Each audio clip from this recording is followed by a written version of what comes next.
Welcome to this podcast of the League of American Orchestras, one in a series of conversations exploring the innovative practices described in Fearless Journeys, Innovation in Five American Orchestras. I'm Catherine Maciariello, your host for this discussion. Published by the League in 2010, Fearless Journeys takes us inside five creative organizations: the Atlanta Symphony Orchestra, the Pacific Symphony, the Los Angeles Philharmonic, the St. Paul Chamber Orchestra, and the Memphis Symphony Orchestra, showing how they reframed their problems and challenges, developed new strategies and pathways to success, built collaborative cultures, and found powerful new ways to engage their communities. Fearless Journeys was made possible by a generous grant from the MetLife Foundation with additional support from the National Endowment for the Arts. The book is available as a downloadable PDF as well as for Kindle and EPUB from the League's website at americanorchestras.org. In this podcast, Jesse Rosen, president of the League, joins me to talk about some of the themes we see in Fearless Journeys and some of the major shifts he's been seeing in orchestras of all sizes as he travels throughout the field. Hi, Jesse. Welcome. Hi, Kathy. The orchestra field historically is full of terrific managers who've kept their institutions alive despite a myriad of challenges. Yet the conversations we've had with the five orchestras in Fearless Journeys suggest that good management really isn't enough to sustain orchestras in a world that's become so socially and economically fragmented. They talk about shifting values that shift faster than their ability to respond, and they talk about the fact that people are looking for connections that are defined more by participation than by observation. So those are some significant fundamental changes in the field. Fearless Journeys concludes that strong leaders and creative leadership are fundamental to establishing an environment in which innovation can flourish. In your mind, what's the difference between good management and good leadership? It's interesting. In our field, we've always referred to the top administrative leader of an orchestra as the manager.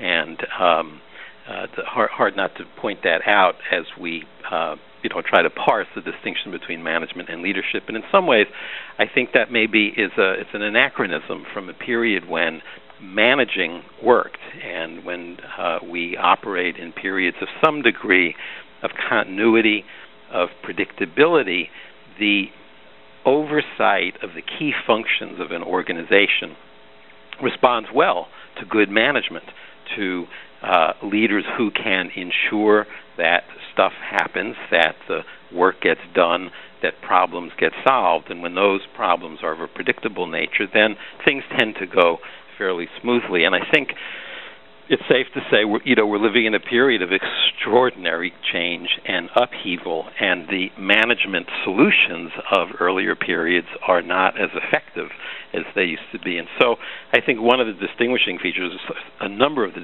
distinguishing features that I note, and I think that a number of management or leadership theorists talk about, one is Ron Heifetz's term or phrase of getting up in the balcony, which is an image to suggest that you have to get above it all. You have to look out over the horizon. You can't stay in the fray. You got to get above it and look further out. And actually, by doing so, you ask different kinds of questions than you do when you're in the midst of it. And another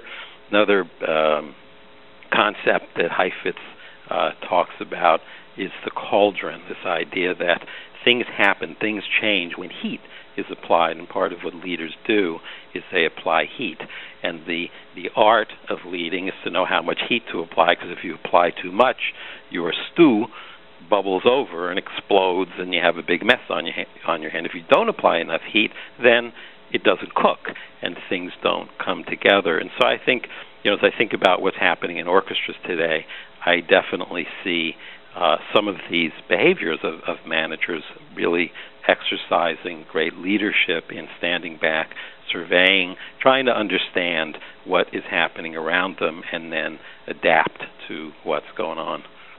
I think those are both really great images, and we don't talk about them in the spirit of abandoning good management. I think we should make that perfectly clear.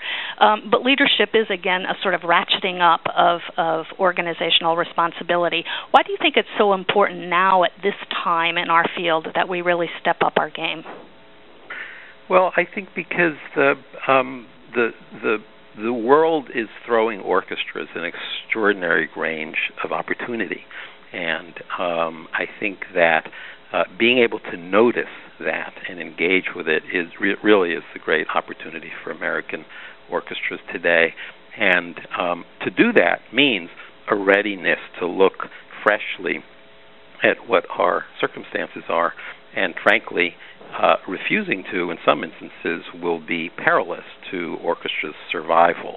And the you can characterize this, from a half full or half empty, or a threat or an opportunity. But all of the ways that the world is changing around orchestras, if orchestras don't engage with those challenges, then they really are imperiled. So the leaders of organizations have to really be capable of addressing that. I mean, just for example, there are clearly threats to the financial sustainability of orchestras. And so, there's an easy, I wouldn't say it's easy, but there's a path to take, which is to simply get smaller.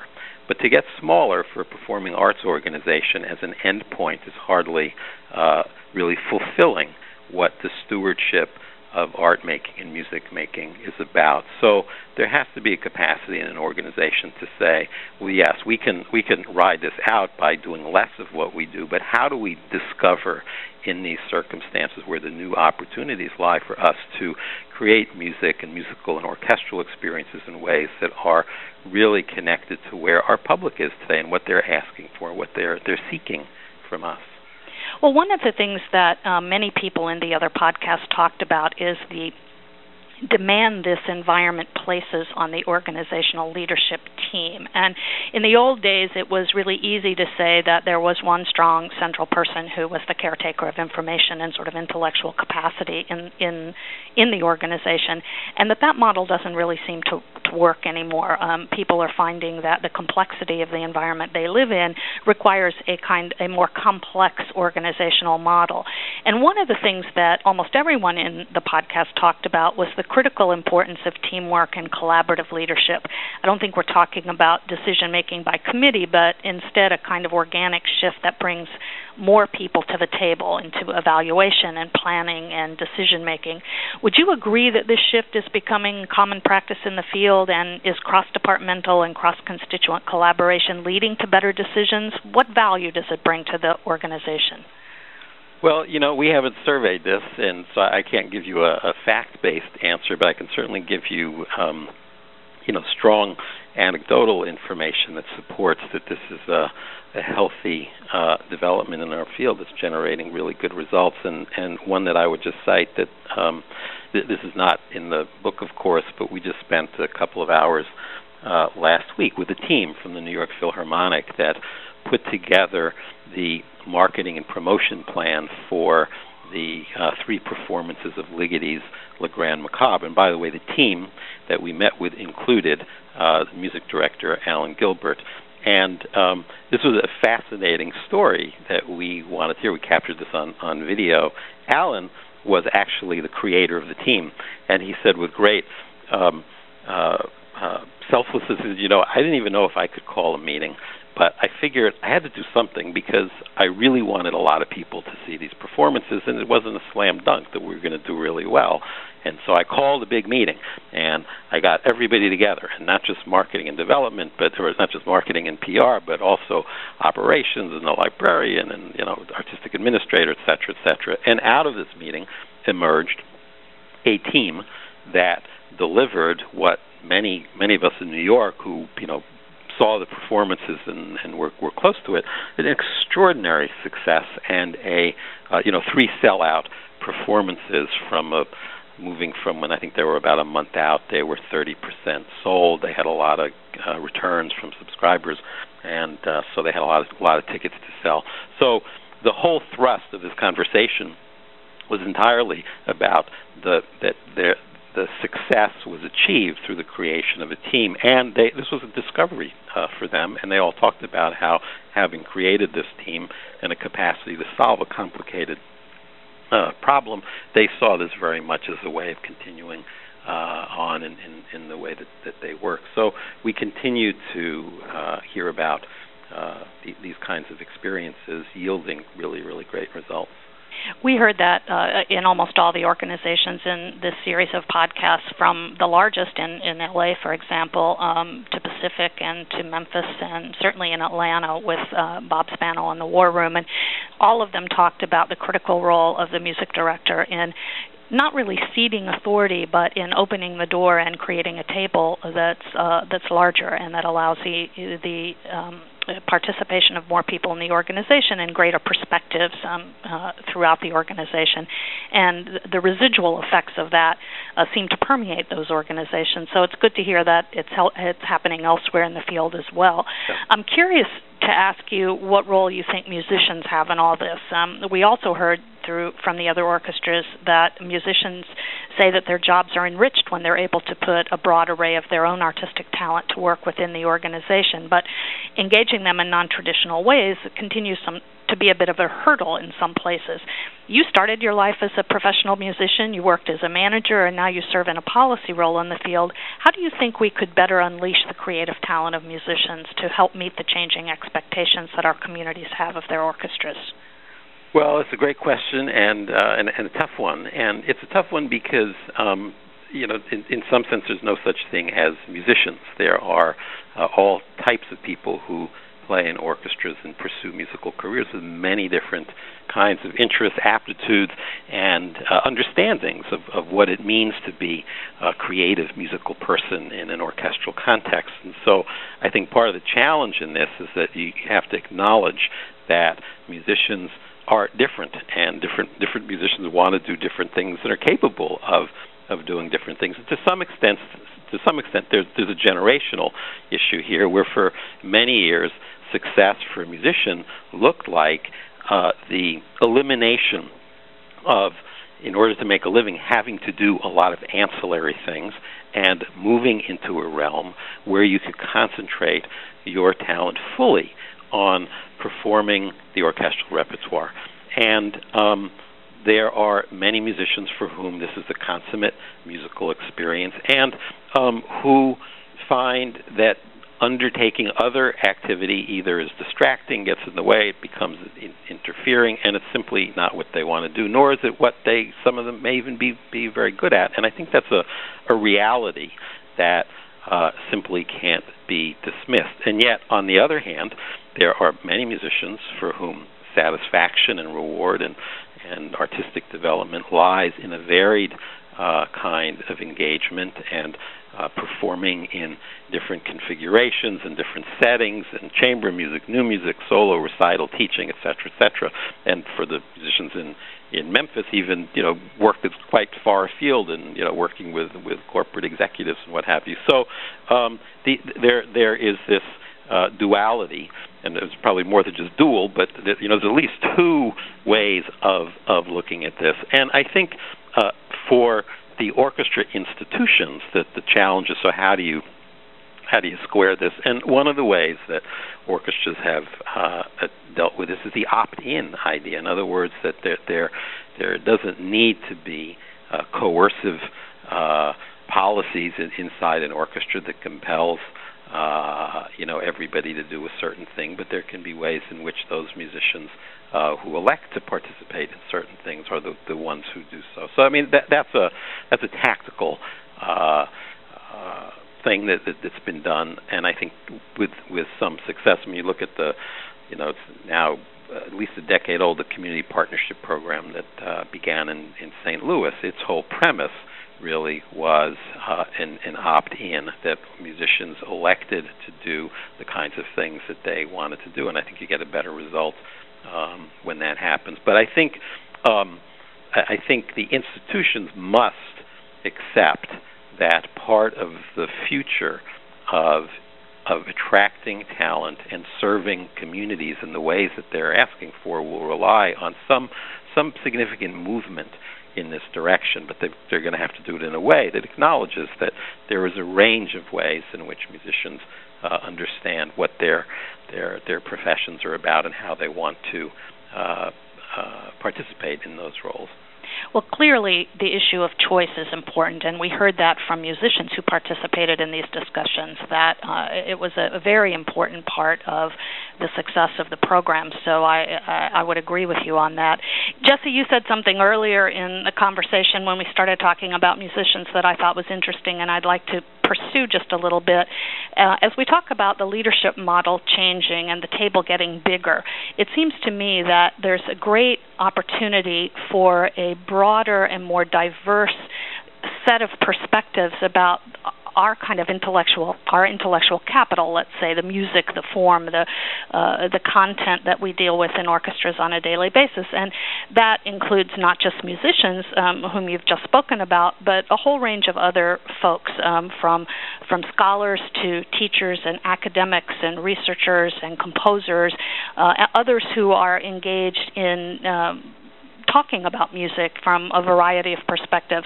And I'm wondering if you're seeing in other orchestras around the country a sort of broadening of the intellectual team that's working in orchestras, and how you're seeing that playing out, and what you think it adds to the mix of perspectives within the organizations. Well, we are definitely seeing that, and the Pacific Symphony in Fearless Journeys is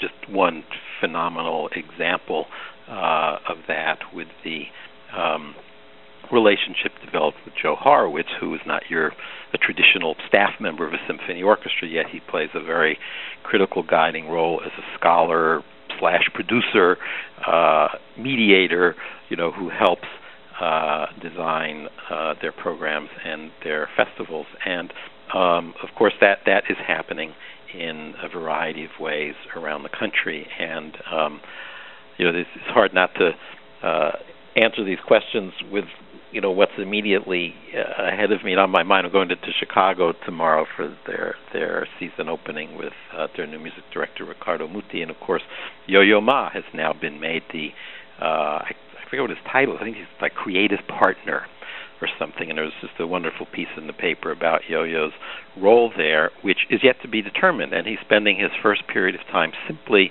being amidst the Chicago community. He's in schools and universities, he's in detention centers, and basically trying to get a feeling for that city, that organization, and how to begin to weave that orchestra more deeply into that city, using his particular gifts, which are extraordinary, not just as obviously a great cellist, but as somebody who has figured out and thought a lot and been successful at looking at repertoire and artists and community and currents that are very present in our lives today. And so he's a wonderful partner for the Chicago Symphony. So there are just many, many instances where orchestras are turning to other non-traditional types of talent and resource to expand the creative palette. In Chicago, of course, and we've written about this a lot in our magazine, the Beyond the Score program, which is another contextual type of programming, that all of those begin with a design that comes from a musicologist who's a full-time staff member of the Chicago Symphony, Gerard McBurney, and he works closely with Martha Gilmer and the artistic team to create those wonderful contextual multimedia programs. So I definitely see it happening. And number two, I think I think as a field, orchestras are getting better at this kind of work, and they are having greater success with it, and success in the form of deepening the engagement of current audiences, and to some degree also creating new entry points for the public who may not be so familiar and start out believing that classical music is intrinsically a great, compelling thing to be part of. what all this suggests to me, and I think it's really exciting, is that the most successful orchestras in the future will probably be those that not only provide meaningful musical experiences for performers and audiences, or that make reciprocal connections with their communities, but those that are permeable and open and curious enough to recognize and enable creative talent and leadership, no matter where it comes from. And I think that's really what we're talking about, and it means to me that it's a very exciting time for orchestras. I wonder if you have thought about boards of directors in this context, and whether you think the field's governance is up to the task of promoting this kind of innovation. Do you have a message for trustees who might be listening about the new demands that they'll face in a new context in orchestras?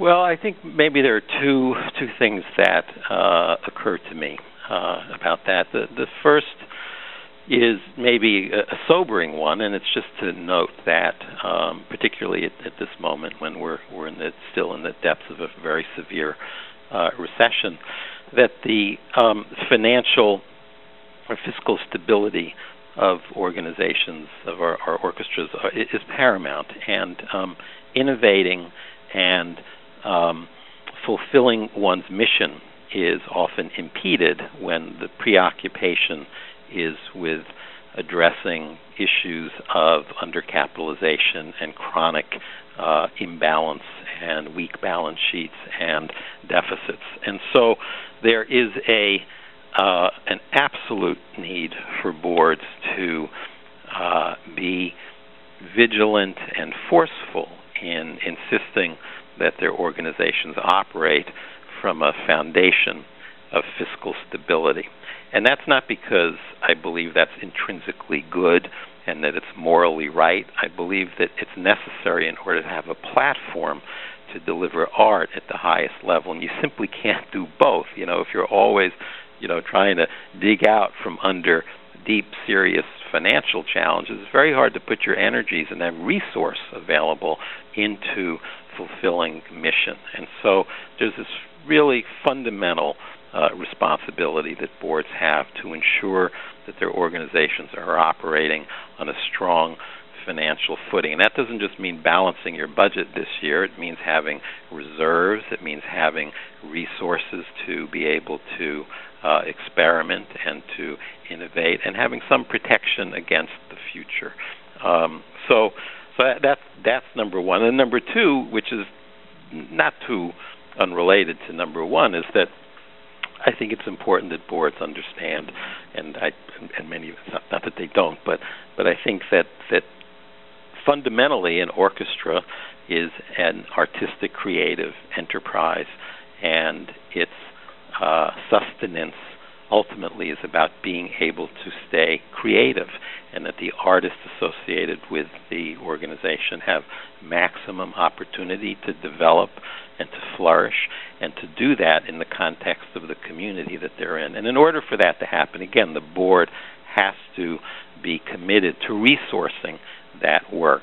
And absent that, it's then you can just kind of, an orchestra can keep going on, and play its concerts and have its rehearsals and all that kind of thing, and that's important. But there's a larger aspiration, I think, that our field has, which really is about creativity and supporting creativity, which always means thinking ahead and thinking ahead about what's the next creative thing that must happen, and thinking ahead in terms of what is it that's being asked of us? What does our community need from us artistically? How do we be a part of that?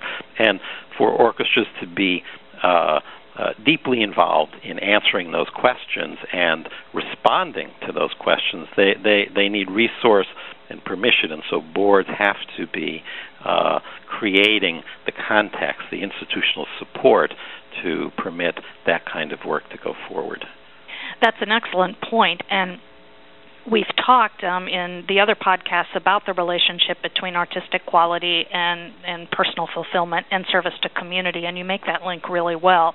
I remember when many in the field were skeptical about focusing too much on the community role of orchestras because they felt it meant neglecting core artistic mission and values. But in the orchestras we spoke with, and certainly it seems from your point of view, that idea seems almost ludicrous in today's environment. Could you comment from your experience in traveling around the country what orchestras seem to be learning about the connections between art and public service? Yeah, and again, it's forgive me for speaking about things that are in my immediate future. After I go to Chicago, I'm going to Salt Lake City for their opening with their new music director, Terry Fisher, and in getting ready for that, I have to give a speech at their annual meeting. I was thinking back about Maurice Abravanel, who I knew pretty well, and he went to Utah in 1947, and all previous attempts to get an orchestra going there were pretty rocky and kept going in and out of business. And when Abravanel got there, it all changed, and it changed. And this is pretty much a matter of record. I mean, it's been recorded in many histories. But Abravanel, who we remember for the premiere of Three Penny Opera, for the first set of Mahler symphony recordings, Abravanel was deeply, deeply, deeply involved in the community of Salt Lake City and the whole state of Utah. And he believed that the way to get an orchestra going that could sustain itself was to deeply integrate it into that region. And so Abravanel traveled around the state to create opportunities for the orchestra to perform. And there's a wonderful anecdote in Phil Hart's Orpheus in the New World, in which he says that the Utah Symphony played a concert in a town whose official population was listed at 800, but 1,000 people showed up for the concert. So, I mean, the state touring was enormously successful in Utah. And then the other thing Abravanel did was to deeply integrate the musicians into the public school system, and that wasn't just by playing concerts. He actually worked with the school system to make players in the orchestra part of the faculty. They became teachers. In fact, they changed the schedule of the schools so that it would allow the musicians to play their rehearsals and also show up at school in time to teach their lessons and lead their ensembles. And so that was where he put his energy. And this was in 1947. There wasn't a Department of Community Engagement to do this stuff. He did it himself. And so, here's an orchestra getting built up on a foundation of deep, deep, deep community engagement, and at the same time, tremendous, adventurous, artistic work of international significance. And so, going back even then, you had this, wonderful melding of both community and artistry as living very happily together. In fact, completely interdependent on one another. So, in some ways, it's a very old idea that's been in our field for quite some time. And again, in some ways, maybe it's the maturation of the field, the professionalism of the field, and to some degree the resourcing of the field that really has permitted a certain number of orchestras to move, somewhat away from that, so that their activity really has focused more exclusively on rehearsing and performing. But now we're at a time where it seems where we're called upon to think back to how we used to be.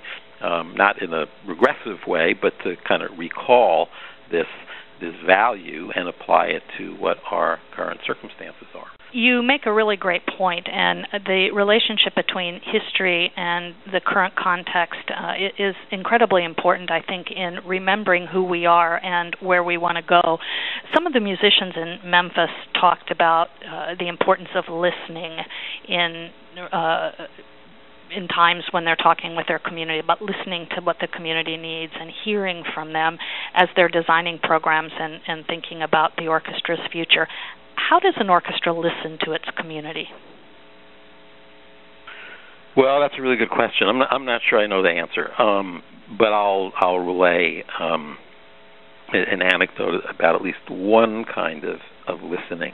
And this is a conversation I had with a group of about 8 or 10 musicians in the Louisiana Philharmonic, and this was it was maybe about a week before they were about to move back into their hall, which is the Mahalia Jackson Theater, which had been underwater for 4 years after Katrina.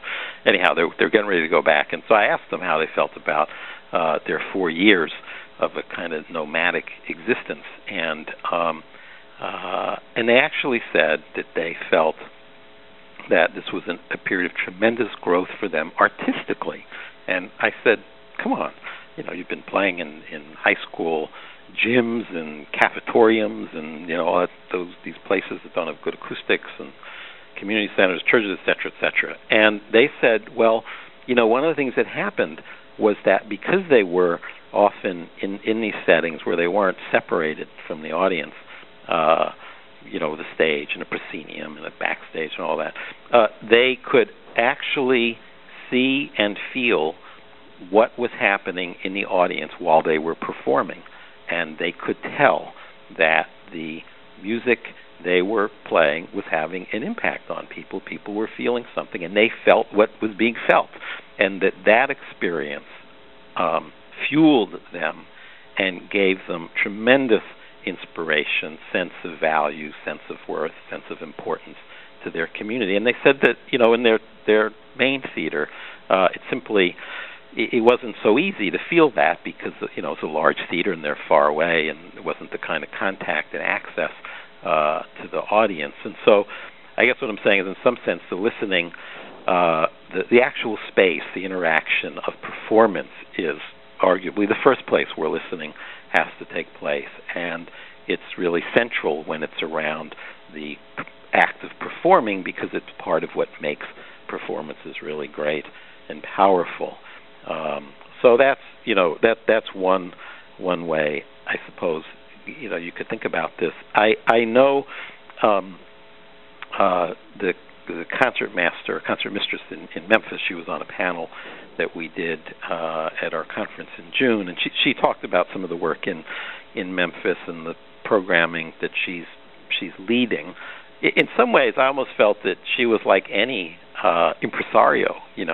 She has a way of interpreting, I think, what the tastes and what the interests are in that community, but it's not like she's simply asking people to tell her what they like. I think she has a sense about that, but she has her own sense too about what music, what kind of musical experiences and what kind of programs and genres fit together and make sense. It's part of her own artistry. And so again, this is not an act of doing a survey and handing out a questionnaire to find out what a community wants. It's partly just the act of being engaged with community, and then as an artistic person, you translate that, and that becomes, a source of input to your own creativity. Finally, Jesse, I'd like to ask you to comment about the League itself. We've spent a lot of time talking about innovation in orchestras, but as the service organization for the field, the League has gone through a transformation too since it adopted its last strategic plan. I'd like to ask you what it's been like for you to live in this constant state of innovation and change. How have you had to change your thinking? What kinds of questions are you asking yourself as you think about the future? I guess what I'm trying to get at is, has the League had to redefine its role, and how are you thinking about that moving forward? Yeah, I mean, big time. I think what we've experienced at the League in the last couple of years is a kind of a double challenge for us. One is, like the rest of many of our members, we've been affected by the economy. We are operating now at a level 25% less than what we were 2 years ago. So we've had to really, pull back. And yet at the same time, our membership is letting us know that their challenges are greater than ever, and so we're being asked to step up. So at a time of,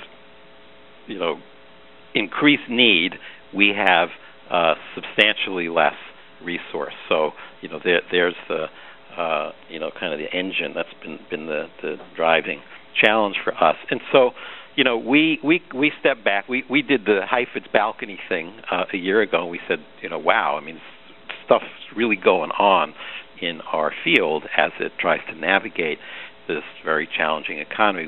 We need to let's take a pause on our strategic plan, which was already coming into its fourth year, and we said we have to take a look. And so we began a series of meetings to try to get a feeling for what our membership was experiencing and how we might step up to meet some of those needs. And on the one hand, some things were affirmed for us. I mean, the big challenges that we mapped out for ourselves as part of meeting our field needs in our plan around helping orchestras redefine relationships with their communities, the need to develop and evolve operating and business models that were adaptive and responsive and capable of meeting the current circumstances, and the need for there to be greater common cause in our field of people in orchestras acting together to meet shared needs. Those were our three big goals in our plan. And those three, everything we saw and heard just said yes, we're still in that world. But the circumstances of the economy were really ratcheting up the tension around being able to move in some of these directions, and there were some real critical survival issues being faced by orchestras. And the league generally looks at its work, you might say, in a preventive care kind of way. We work in ways to take the long-term view about wellness and health in orchestras, but now the environment was such that there really were critical needs, and we felt we had to pay attention to some of that. And so some of our new work that we are developing now and will be coming online in the next year is in direct response to some of these critical challenges orchestras are facing today, and some of that work has to do with pension plans, which is a huge challenge in our sector, as it is in the entire country. I mean, very few pension plans have been protected from the impact of the tremendous drop in the stock market and the issues of underfunding, et cetera, et cetera. And so this is an area where we are putting some energy and resource. And another one is in the area of public value, which is a kind of big, vague term, but perhaps the easiest way to frame this is that there are a number of orchestras now that are being asked to either make payments in lieu of tax or to actually pay taxes. And these are challenges to the public value of orchestras. And so this is something that it's a threat now, but it could grow, and we need to put a lot of attention here to make sure that our nonprofit status remains secure, which means we have to become increasingly effective at communicating and creating increasing public value. And the third area is to look at leadership challenges of leaders and organizations that are trying to go through major change strategies and transformative kinds of work, and those leaders need to be supported.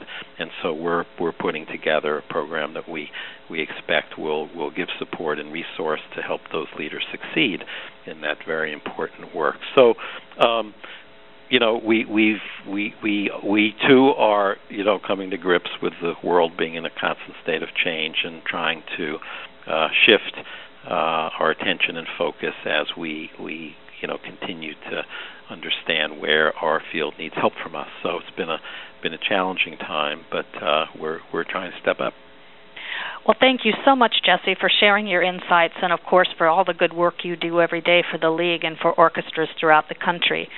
For more information about innovation in orchestras, we invite our listeners to contact the League and, of course, to read Fearless Journeys. Just a reminder, Fearless Journeys is available as a downloadable PDF as well as for Kindle and EPUB from the League's website at americanorchestras.org. Thank you for listening.